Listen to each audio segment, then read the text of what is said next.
There's a bit like a black. Hello.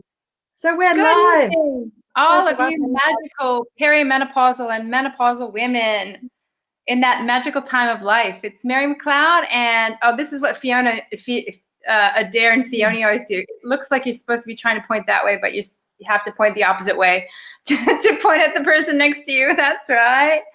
And Kate Driver, and we're here tonight with magical menopause. And we're wanting to, our topic this evening that we were mulling over, because Kate actually mentioned that there's certain symptoms that she hears most from people, and one of them is anxiousness or anxiety and overwhelm in menopause. Yeah? And perimenopause. Yeah. Certainly one that I can relate to. Hi, little eyeball. Let us know who you are so we can talk to you. You might need to put in your name. Hi, Bev. How are you? I don't see Bev, but you do, so that's good. Yeah, I just checked it. It says Beth. Hi, Bev. Yeah. Hi, Bev. So we're talking about anxiety and overwhelm. And yeah, I do. I don't know whether you hear that from the people you work with too, Mary, but it's really common in menopause as well.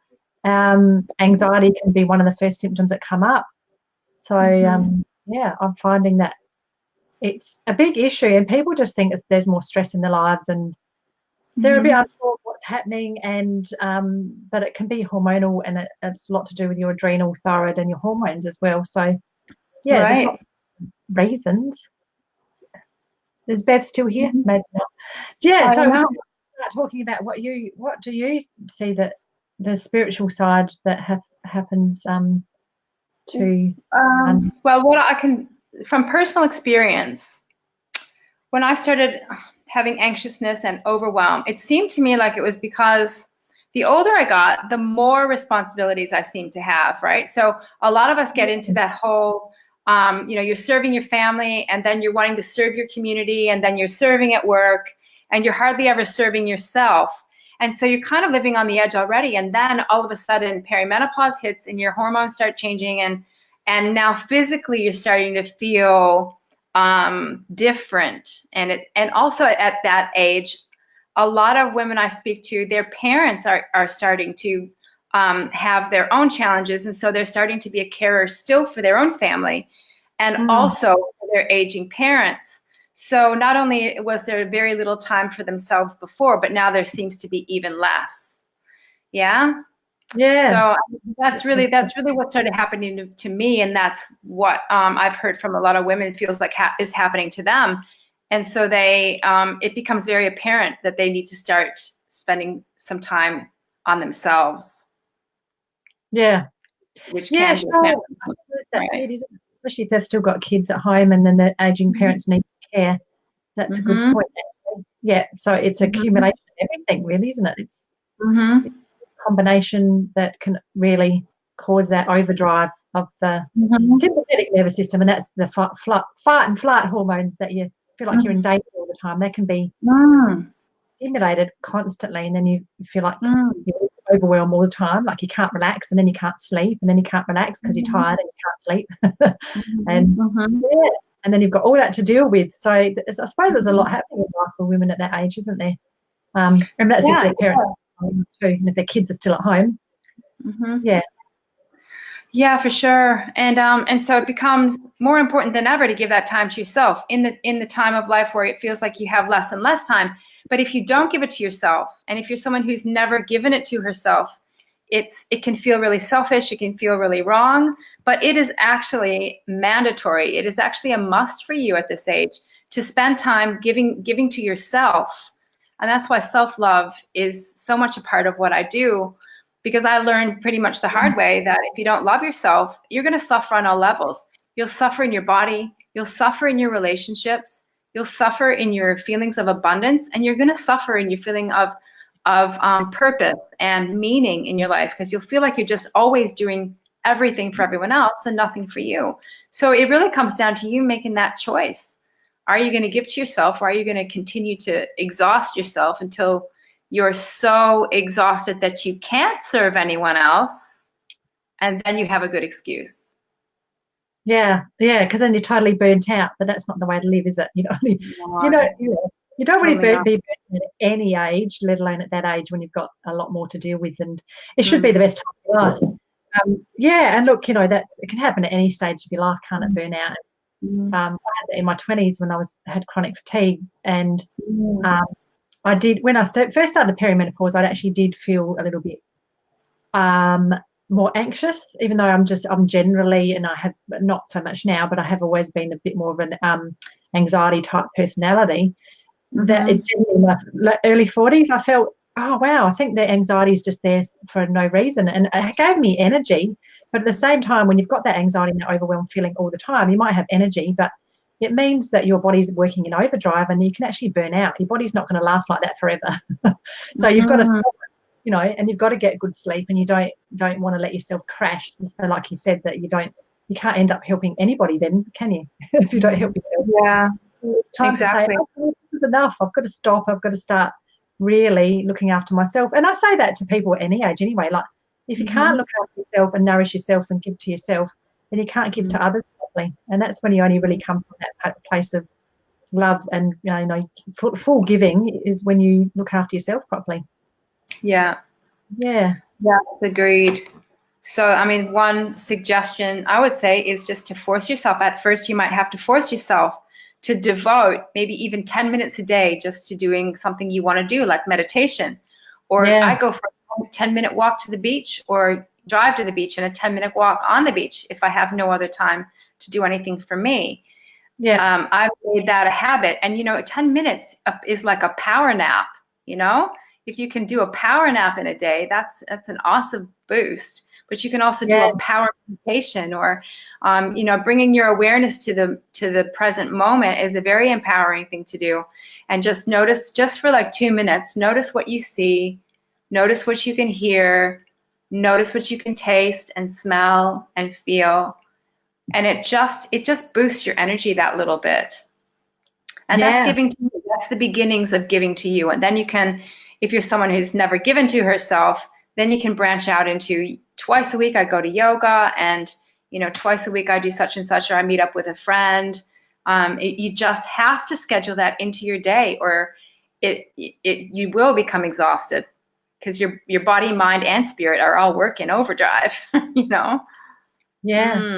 Oh, definitely. Like, I mean, especially if you are anxious and overwhelmed, I mean, exercise, even if you, like you said, can spend 10 minutes, but when you've got all those stress hormones circulating around, you need to be able to exercise and get rid of the excess.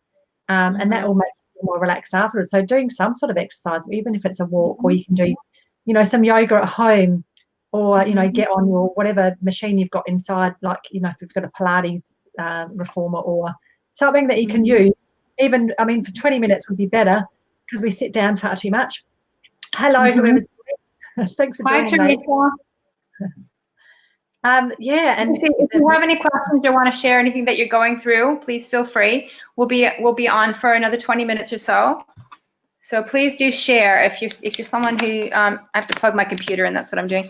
If you're someone who's going through something at the moment and you need help with that, we will have a quick question and answer at the end. And if you want to chat about how you deal with anxiety and anxiousness and overwhelm, feel free. We'd love to interact with you. Yeah, definitely. And to adding to that, you go down the beach, Mary, and I do as well. I think grounding is one thing that has helped me, apart from the supplements that I take. But grounding is amazing for anxiety and overwhelm. And I don't know whether we mentioned this before in some other talk we've had, but even scientific studies are now showing that there's grounding actually reduces stress and blood pressure and inflammation in the body. And even like 10 to 15 minutes, if you can't get down the beach, obviously not everybody lives near the beach like us, but if you can stick your feet in the soil, in some water, in grass, or just or lie back and imagine and visualize yourself being grounded to the earth and to the core center of the earth, and that you've got a tree root going down and you're connected totally. You don't have to be in the soil. And even if you do that 10 minutes a day, especially when you're feeling that most anxious, or the deep breathing at the same time, or if you can't do the grounding, do some deep breathing. But the grounding is amazing. Like, I found that just generally that has, reduced the way I suppose my stress levels generally, and my general anxiety as well. Hugely. I dedicated myself to doing it every day, and it's been over a year now. I'm just trying to think when I started. Every day, even in winter. Like even today in Adelaide was quite wet and stormy and horrible, and I still went down the beach and put my feet in the water, and actually the water's quite warm still. But yeah, so ladies, if you can do some grounding, check out the studies on it, because it does some amazing things. And if you do it every day for 10 minutes, grounding and then some meditation before you go to sleep, whatever you can fit in, and laugh. Yeah, laugh, watch something funny. Make yourself laugh. Read something funny, talk to a funny friend, And I just wanted to clarify for a sec that grounding, if you're not sure what it means, is you can do it mentally, like Kate was saying, or physically. It means grounding yourself in Mother Nature. That's how I see it, as you're grounding, you're earthing, you're connecting back to yourself, you're connecting back to Mother Earth, and you're connecting back with yourself by going internal. And it is very, very empowering thing to do. So you can actually look up on YouTube for grounding exercises, and there's beautiful musical ones there, and use that as a resource, or just follow your own intuition. Ask yourself, how can I ground myself? And go spend time in nature. And the other thing that I find was extremely helpful for me with anxiousness, anxiety, and overwhelm is emotional freedom technique, or tapping. Oh, yeah. So I'm a practitioner of tapping. It looks like this. Most people have heard of it by now. You're tapping on the Chinese acupressure points, some of them, and it just really, it breaks up your stress response really quickly. And so you're just feeling your fingers tapping above your eyes, tapping to the sides of your eyes, tapping under your eyes, tapping on your collarbones. And then you take a deep breath in through your nose, and then you exhale, and then you say peace, and you squeeze your wrist. And you can do that a couple of times if you're feeling it. And it does turn off your stress response. And it focuses your mind back where you want your mind to go, instead of to all the millions of places that it was going before. If you have, a list of things and you're just going, how am I going to get that all done? Or too many people want too many things from you at once. Take 2 minutes, go to the bathroom, and just tap. Ground yourself, or mentally, or tap, and just come back to the moment, because it's amazing how quickly you can actually just boost your energy and come to that place of calm and be able to focus again. So that's a suggestion for me. Is there anything that women can do, like from your perspective, to help control that with their with vitamins or? Yeah, so nutrients, apart from what we talked about, the physical thing, and I'd talk about that first as well, and like looking at, living in the present moment and stop worrying about, we all can do it. You've got to just stop yourself, don't you? But not living in the past or the future, just living in the present moment and really connecting with what's around you, and, being totally aware of your five senses, like you were saying, the five senses awareness, I call it. But apart from that, so I do talk about that. But like one of the main problems in perimenopause and menopause, but you particularly notice it in perimenopause when you get anxiety and overwhelm, is that the hormone progesterone drops quite rapidly. And that in itself, that hormone, when we have plenty of it, makes you feel more relaxed and helps you sleep, and it makes you feel more alive and vital. So when that drops, you're going to get more anxiety anyway. So what we need to do is look at increasing that hormone as naturally as possible. And some women use the wild jam creams or chaste tree. I know there's bioidentical progesterone creams and things like that, but I'm talking about totally natural. So you can get wild jam creams. That some of that is absorbed through the skin, so that can help women. And I've used that on and off all my life, even in different areas of my life when I had problems with a cycle or heavier periods or cramping. But in perimenopause particularly, that can help with anxiety, because that's increasing that progesterone, that's making you feel more relaxed because that hormone's increasing a little bit. So you can look at things like that. And magnesium and vitamin B6 and zinc, they're the main nutrients to help us increase your progesterone levels. And magnesium in itself is, anxiolytic as well, or, it reduces anxiety, it helps you relax you, it reduces things like hot flushes and muscle fatigue and joint aches and pains, and can help you sleep. So considering 80 to 90% of the population are magnesium deficient, I think it's pretty, pretty sure to say that would help you if you're not taking it, and just taking it perhaps one to 3 times a day, depending on how much anxiety you have. But if people can take generally up to 1,000 milligrams a day, but you divide it up in separate doses, and just check if you're on any medications that are prescribed from your doctor. Please check with a health practitioner or myself if you're going to start magnesium, because sometimes you can't take it with your medications. You can generally take it 2 hours away from it. Just double check when I'm suggesting things on this show that it's okay with your medications. So yeah, magnesium's great, and particularly like with zinc and vitamin B6, like I said, they can definitely help.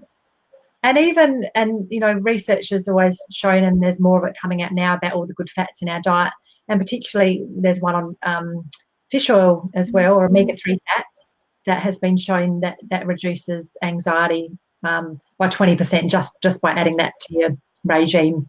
Now, you don't have to always take fish oil. If you're vegetarian or vegan, you can do hemp or sea buckthorn oil, I particularly like as well. Something that's got omega-3s in it already.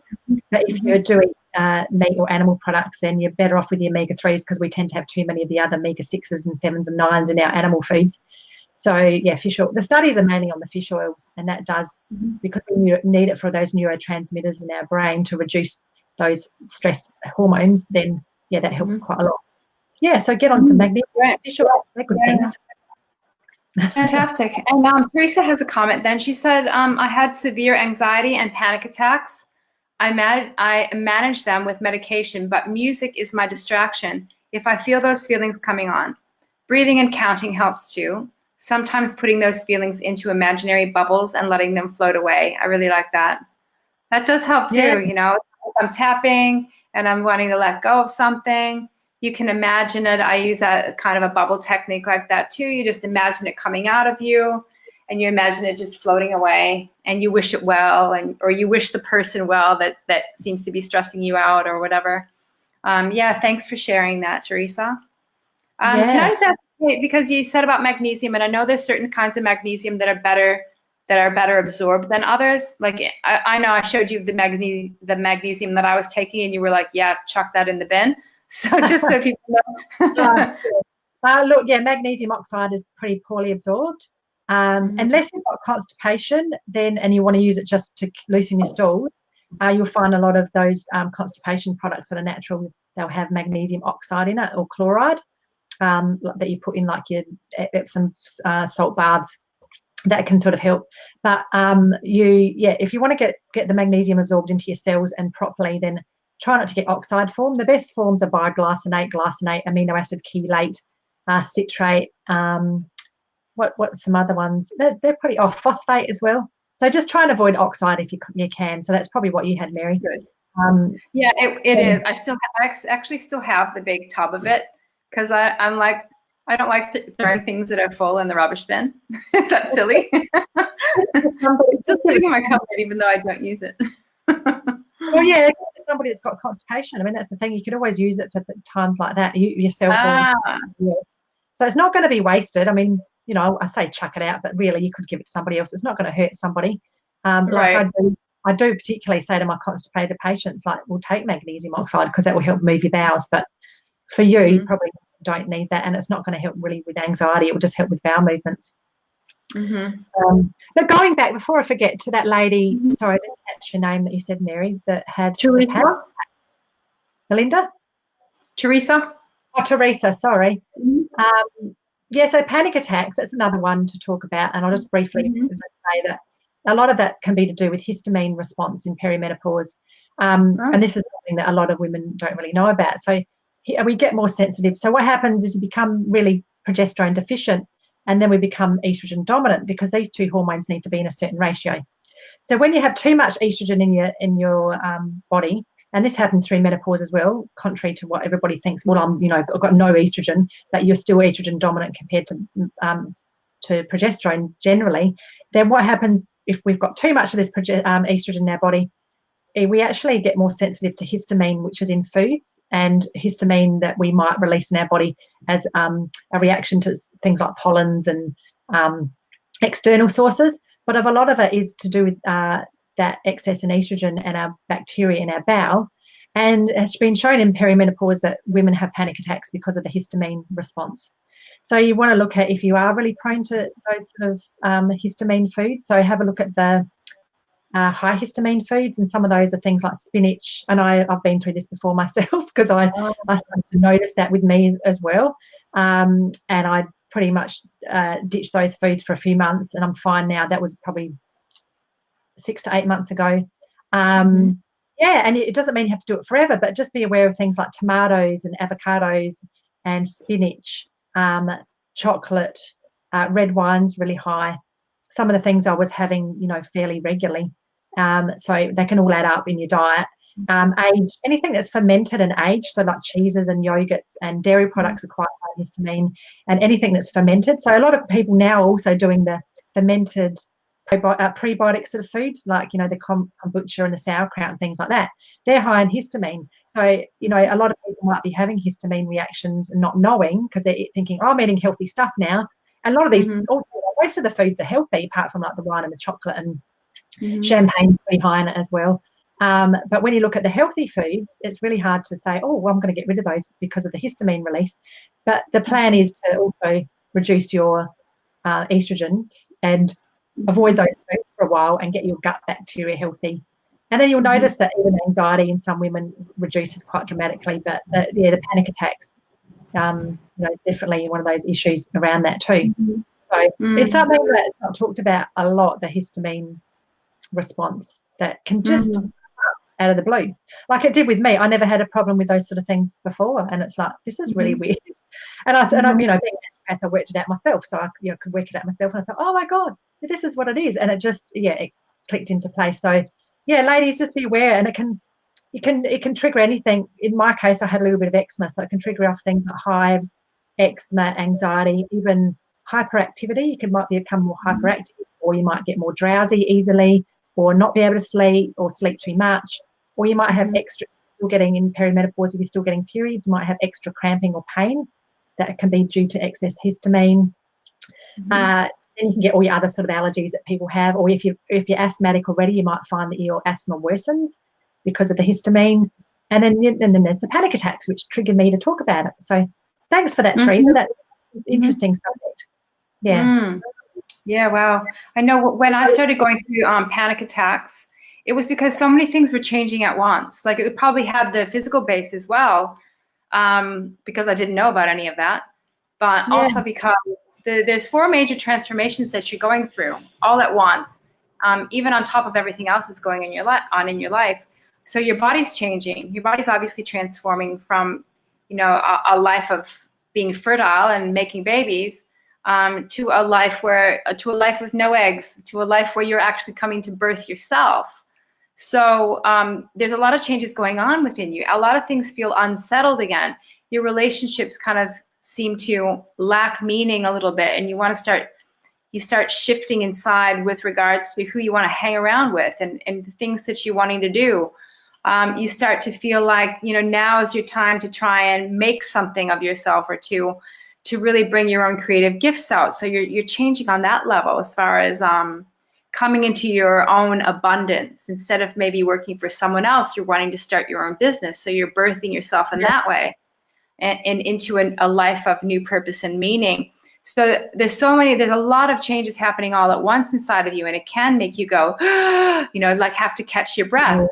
It can make you kind of, need to really take time out to breathe. So if you find yourself going like that, you just have to take a few small or long, slow, deep breaths through your nose, and take that time for like 2 minutes just to breathe and come back home again, and start to put some stuff down on paper, so you can look at what your body's going through, what your relationships are going through from a bird's eye view. You can just examine them without having the emotion in it. Just write down on paper what's going on with your body, as if you're just like you're someone else examining your life. What's going on in your relationships? What do you need to do to become more true to yourself in your relationships? What's going on in your finances? How do you need to be more transparent or more honest with yourself, or more whatever you need to be, and looking at your sense of meaning and purpose in the world. And maybe you've wanted to do certain things for a really long time and you haven't been doing them. And so your spirit will tell you if you're not listening, and your body will tell you if you're not listening too, right? So you need to take the time to tune in this time of life, or you're going to be in more pain than you need to be. And you're going to be in more mental and emotional pain as well as physical pain than you need to be. It's time to really listen to what your spirit's saying to you, what your body's saying to you. So that's part of what I've learned, and part of what I offer in my part of our program that's coming out, Magical Menopause. Yeah. Yeah, it's amazing work. It's very important, isn't it? All that side of it, for sure. Yeah. It's a very spiritual time of life, but it's also a very physical focused time of life, because your body's going through so many different things that you can't control, right? That's the bit that gets us really pissed off. Like, I can't control this. Yeah. Sorry, I was just saying, it feels like, so a lot of women say it just feels like my body's running away from me. It's betraying me. I think you might have even said that. Somebody said that to me recently, like, my body's betraying. Oh no, I had a friend say that to me. Her body is betraying her. It's not doing what she wants it to do. Yeah. So your body speaks to you, though. Yeah, it's not really betraying you. It's trying to tell you something. That's how I see it. I think it's I think for some people's perspective, if you're really unhealthy and you're continuing to abuse it and say, okay, it doesn't matter, I feel terrible anyway, I'm just going to keep having a bad diet, not drinking enough water, not getting enough rest, well then I suppose from that perspective it's not, I suppose it's not a betrayal, but it's actually reacting to you and saying, hey, you're treating me badly, stop treating me badly, exactly. And that would be the message. And if you don't know how to treat your body, if you're not sure what to be eating in this time of life, if you're not sure what kind of supplements you need to be taking, or you're not sure how to get a good night's sleep, or what to be doing in this time of life, and you're feeling really confused, then message us, because we've got our Magical Menopause program coming up very soon, and we can help you out with all aspects of the body, mind, and spirit, going through peri-menopause all the way through to the other side. And we'll put the link in the comments, and feel free to message us and ask any questions that you have about the upcoming program. Is there anything that you wanted to mention, Kate, about it? Well, no, I don't think I can put. I think I've tried this before. No, I can't. I can put the link in. I just have to go and grab it, and I will do that. You can have a little chat while I go grab the link. Yeah, sure. Yeah, so Magical Menopause. So this is a 12-week, not a wink. We're not winking. I can't wink, actually. One of those things you never do. Isn't that funny? And so it's not anything to do with winks. Sorry, ladies. It's a 12-week membership sort of program. And I say sort of program because it's not your typical program. It's a membership that you can do over 6 months, but it runs for 12 weeks. And Mary and I are both helping you with your transformation through perimenopause, menopause, or if you're older, whatever stage you're at, to help you with your body, mind, and spirit. And so I'll be training you and teaching you, empowering you to heal your body naturally with naturopathy and with the diet. And so I'll go through things like the diet in perimenopause and menopause, what's happening to your digestive system, why you're getting bloating and other symptoms, and then looking at things like helping you with weight loss and anxiety that we talked about tonight, and overwhelm and panic attacks, and what happens when you go to the doctor and they say everything's okay, but you're stacking on the weight around your middle and you're feeling terrible and you can't sleep and your hot flushes just driving you mad all day. Then I'm helping you with all of those sort of physical symptoms. And, just try and help people not to have to get onto HRT, because HRT, and no judgment here if you decide to, but it has got lots of not very nice side effects, and it's best to do it as naturally as possible. And you'll, at the end of it, if you do something like this Magical Menopause transformation that Mary and I are offering, feeling fabulous for the rest of your life, not just temporary, while you're on a drug like, HRT, because it is a drug, like being on the pill. It gives you those synthetic hormones. And when you think about it, our bodies, the hormones drop for a reason, because we're not meant to be having babies. So to me, it's a bit of a weird concept that we try and give you the hormones back that you had when you were younger, because you don't need them. It's naturally to drop anyway. That's weird. So when you put in that perspective, I know people want to stay younger, and they're worried about heart disease and bone density and all the symptoms that happen with your sex drive and all that sort of thing. But you can do it naturally, and there's so many things you can do. And like I said, you get so many more benefits, and your body will thrive. And then obviously, so that's what I do. And the Mary's got the added benefit with all of the emotional and spiritual and mindset side of it. That it's just so important. And this combination is just definitely. Yeah, so I'm sharing 11 spiritual tools that you can use to take yourself through the transformations of the body, so that you can actually hear what your body's telling you. So you'll learn how to listen to your body and listen to your inner wisdom, and all the way through what your relationships are doing. So your friendships, healing the past around your family, your romantic relationships, helping you figure out what's going on there, whether you need to stay in or get out, or how you're going to attract a partner if you're someone who hasn't had one for a really long time. So it's something that becomes really relevant in this time of life, because we naturally want to partner, and we naturally want to have someone there with us as we're growing older, and to share those, the time of life where you're retiring and you're able to do what you want, and you want to share that with someone. So it naturally becomes a really relevant part of your life, and it's transforming. That part of your life is transforming. It's a time where you have to make those decisions, whether you've been with a partner for 20 or 30 or 40 years, and you know that you probably shouldn't have stayed with them. Well, it's never too late, right? Or if you've had a partnership that hasn't been very good, and you know that you've been wanting to work on it, now's the time to work on it, to get really clear about what you do want. So it's that transformation through relationships that can be really difficult. But I'm there to help you through that. I've done a lot of transforming in that area. And then the next area, which is your wealth and abundance, right? So we talked a little bit about that before. And then your divine soul purpose, your life purpose and soul purpose. It's the time of life where you go, well, what is my life about? And a lot of women come up with, well, nothing. They think, oh, well, this is all there is. It's my family, it's my parents, and it can really cause you a lot of depression, of like meaninglessness, which is depression. So I help you to find what that purpose is, your creativity, find your playfulness again, get out there and be in this life, be a part of life, and connect with other people and connect with yourself.